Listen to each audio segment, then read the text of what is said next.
નમસ્કાર મિત્રો, તો હાલ ફરી એકવાર ગુજરાત પર વાવાઝોડાનો ખતરો બની રહ્યો છે. ત્યારે આવનારા દિવસોમાં કયા વિસ્તારમાં પડી શકે છે વરસાદ ને કયા વિસ્તારમાં આવી શકે છે વાવાઝોડું, તો ગુજરાતમાં 1 વાગ્યા સુધીમાં 13 જિલ્લામાં વરસાદી આફતની આગાહી કરાઈ છે. તો ગુજરાતમાં વૈશાખી મહિનામાં કાળઝાળ ગરમીનો પલટો આવીને વરસાદી માહોલ સર્જાયો છે. ત્યારે હવામાન વિભાગે આપેલી આગાહી પ્રમાણે બપોરે 1 વાગ્યા સુધીમાં 13 જિલ્લામાં વરસાદની આગાહી કરવામાં આવી હતી. તે મુજબ ગઈકાલે મંગળવારે બપોરે 1 વાગ્યા સુધીમાં ઉત્તર ગુજરાત, પૂર્વ ગુજરાત, દક્ષિણ ગુજરાતના સરહદી જિલ્લાઓમાં 13 જિલ્લાઓને આવરી લે તેવું અનુમાન કરવામાં આવ્યું છે મિત્રો.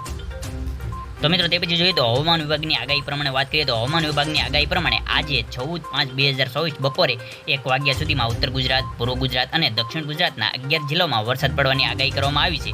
જેમાં બનાસકાંઠા, સાબરકાંઠા, મહેસાણા, અરવલ્લી, ખેડા, મહીસાગર, પંચમહાલ, દાહોદ, વડોદરા, છોટાઉદેપુર, નર્મદા, તાપી, ડાંગમાં વરસાદનું અનુમાન કરવામાં આવ્યું છે. આ સાથે ગુજરાતના 4 જિલ્લાઓમાં જેમાં કે અમદાવાદ, આણંદ, ભરૂચ અને સુરતમાં મેઘગર્જનાની પણ ચેતવણી આપવામાં આવી છે. આમ મિત્રો, ફરીવાર એકવાર ગુજરાત પર વાવાઝોડાનો ખતરો મંડરાઈ રહ્યો છે.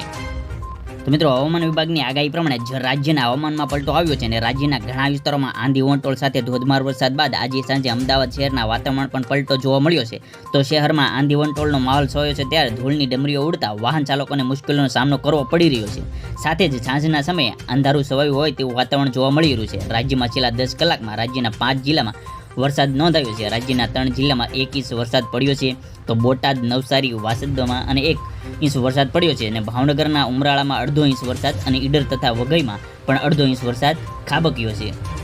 આ ઉપરાંત જોઈએ તો હવામાન વિભાગના મોસમ વૈજ્ઞાનિક રામાશ્રય યાદવે સોમવારે જણાવ્યું હતું કે આજે 14મી તારીખે અમદાવાદ, આણંદ, સુરેન્દ્રનગર, રાજકોટ, બોટાદ, અમરેલી, ગીર સોમનાથ, ભાવનગર, ભરૂચ, સુરતમાં પણ અમુક સ્થળોમાં ગાજવીજ સાથે છૂટોછવાયો વરસાદની વરસવાની શક્યતા રહેલી છે તેમ જણાવ્યું હતું. આ સાથે આ વિસ્તારોમાં મેઘગર્જનાની ચેતવણી પણ કરી હતી. તે મુજબ 14 તારીખ અને 13 તારીખના રોજ આ વિસ્તારોમાં વરસાદ પણ અને ગાજવીજ સાથે વંટોળ પણ જોવા મળ્યો હતો. તો હવામાન વિભાગે 15 મેના રોજ બનાસકાંઠા, ગીર સોમનાથ ગાજવીજ સાથે છૂટોછવાયો વરસાદની આગાહી કરી છે.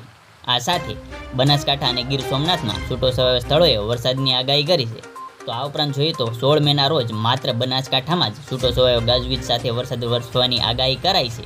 તો મિત્રો, આવા જ રોજબરોજના સમાચાર અને આવનારા દિવસોમાં વરસાદી માહોલના સમાચાર જાણવા અમારી આ ખેડૂત ભાઈ યુટ્યુબ ચેનલને અત્યારે સબસ્ક્રાઇબ કરીને બાજુમાં આવેલ બેલ આઇકનને દબાવો, જેથી રોજબરોજની માહિતી મળતી રહે.